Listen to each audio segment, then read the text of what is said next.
Thanks for joining me here in Chord Purgatory. I'm J. Dylan Proctor. And in the past, I've talked a lot about saving our culture, and yes, I am a minister, so you can read into that as you may. I want us to go back and examine the Ten Commandments. We've done a few episodes and conversations in our series about the Ten Commandments, but I want to trim the fat on those conversations and really have some concise thoughts about this. The first three commandments are a little bit different than the seven that follow towards the end. A lot of people in our culture here in the West, they may be secular, they may be atheist or agnostic or something like that. They may come to the table and say, well, there's an objective utility in these last seven commandments, but if you're not a believer in God, then the first three are completely arbitrary. However, I want us to challenge that. There were so many people in our culture who expected that if we take this mentality from children at a young age where we don't teach them religion, we just let them grow up and let them decide for themselves, they will not have God in their life. However, instead of placing the Lord our God as God in their life, a lot of these people have ended up placing government as God. People are really hardwired to have something in the world that they model as transcendent. And when you don't give people something transcendent to fit into that slot of being transcendent, they'll put something else there, which logically ends up being the government. It's very predictable that this would happen. Now, of course, when we're using the language transcendent, we're meaning something which is sort of all-powerful. It can encompass all things. It's the arbiter of morality. But it's also something which is infallible in the fact that it's free of the limitations of humanity. It's free of corruption. Now, obviously, government is not free of corruption, which brings us back to our first three commandments. Now, I'll be reading out of the English Standard Version out of Exodus 20, but these first three commandments in a short sense are the first one being, I'm the Lord your God, you will have no other gods before me. Then also there's the idea of the second commandment, which is, you will not make a graven image. You will not be doing that. The third commandment is the idea that you will not take the Lord's name in vain. Now, these actually serve a very important purpose. And again, I want to trim the fat on this conversation so we can have all clear thoughts on this. Now, this first commandment, and it starts in Exodus 20, verse 2, it says, I am the Lord your God who brought you out of the land of Egypt, out of the house of slavery. You shall have no other gods before me. Again, what we see happening here is God saying, I'm the Lord your God, don't put gods before me, but also we see a very specific thing put in there. He brought them out of slavery in Egypt into a better place. God's purpose is taking people out of chaos towards something better. Even if we go back to the beginning, we can see God giving order to creation. And again, this happens, there's sort of this nihilistic void where there's these chaotic waters in the beginning of Genesis. He brings order to that. Even as we look at Christ going to the cross, he does this so that people can be free of sin. There's a transformation that makes people's lives better. It brings order to it. And it's not just order itself, it's actually a mechanism of moving people to order. Again, it's reproducible across time. It's not just that God says, I took you to the promised land one time. It's that I am the mechanism of taking you out of places like Egypt. It's so fascinating that it frames Exodus 20 in this out of Egypt mentality. In other words, God's role is to take people out of chaos. He is able to do this infallibly. Now, one of the problems we have is that when people do place other things before God, they take this role of the transcendent and they place it on things like government, as well, the government is not actually capable of taking people out of chaos. In fact, if we look throughout human history, governments are much more likely to take people to some place of chaos than they are to be removing people from it.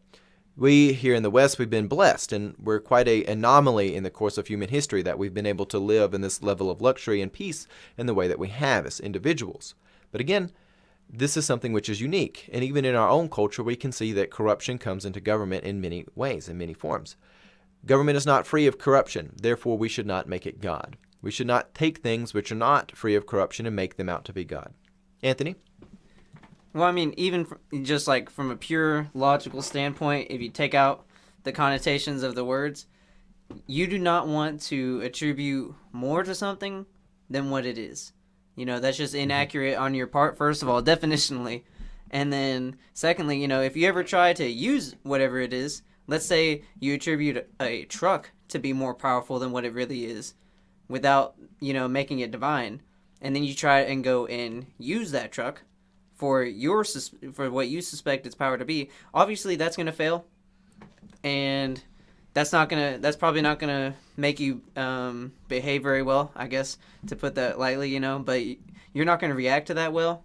That's going to be a big letdown. Oh, absolutely. And, you know, that's just an unwise thing to do logically. You can look at Yeah. that and say, that's not something that human beings want to do. We don't want to look at things and overvalue them. Yeah, and that's basically what this first commandment is saying is God is that which is transcendent.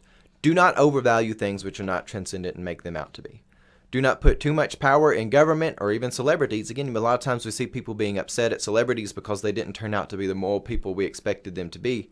Though, again, there were a lot of us who did not expect this to start with. But anyways, moving on to the second commandment. You shall not have a carved image. Again, we a lot of times see this as the graven image. And again, it says, or any likeness of anything that is heaven above or the earth beneath. Basically, what this is saying is we do not take the elements of reality and we build God out of them instead of looking to God and extracting out of God the admirable traits that we ourselves should hope to live by. Again, there's a big difference between looking to God as the transcendent thing and pulling from God and admiring and aspiring to be like Him than it is for us to say, well, we're going to build a God out of something in our world around us. A lot of times we see this happening. We've seen a lot of times, especially here in the West, people have wanted to throw out the Christian moral architecture. They've wanted to throw out things like the sanctity of marriage. And what we've seen happen as a result of that is when I'm talking about the sanctity of marriage in specific, they've wanted to have this idea that people can just live promiscuously and just pursue whatever pleasure you want and it's going to work out great. Well, now we're at a place where we're finding out all of these celebrities. They've been really corrupt. There's been a lot of sex scandals which have gone on. And again, one of the things that people didn't realize is that the reason that we put something enshrined in marriage is that it's very healthy. It's healthy for society as a whole. It's healthy for the kids that are born. It's much better for children to be born in wedlock. Generally, we see when children actually have both parents involved in their life, they turn out much better. Again, it's very important for kids to have a mom and a dad. And that's one of the reasons why it's so important for these things to happen. But back to this whole idea of carved image, we're not to build God out of what we want, but instead we're going to look to God and let Him come upon us. And moving on to this third commandment we find here, this is the idea that we should not take the Lord's name in vain. And of course, reading out of Exodus chapter 20, verse 7, it says, You shall not take the name of the Lord your God in vain, for the Lord will not hold him guiltless who takes His name in vain. So many times we assume this to be referring to blasphemy, something like using God's name casually, using some sort of guttural sound, a curse or swear. And while those things may very well have their issues, I think one of the aspects that we may oversee or forget about this is that not taking the Lord's name in vain means we don't take our own will, our own motive, and brand it as God. It's not just misusing God's name, but it's misbranding God's name. To say, well, this is something I want, so I'm going to brand it as God that I can manipulate people.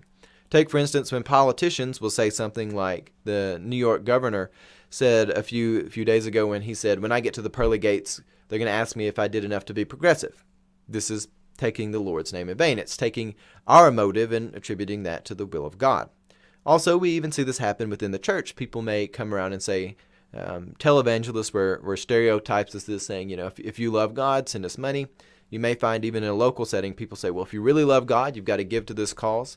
You may even find people on the side of the street saying something to the effect of, God bless you now give me something.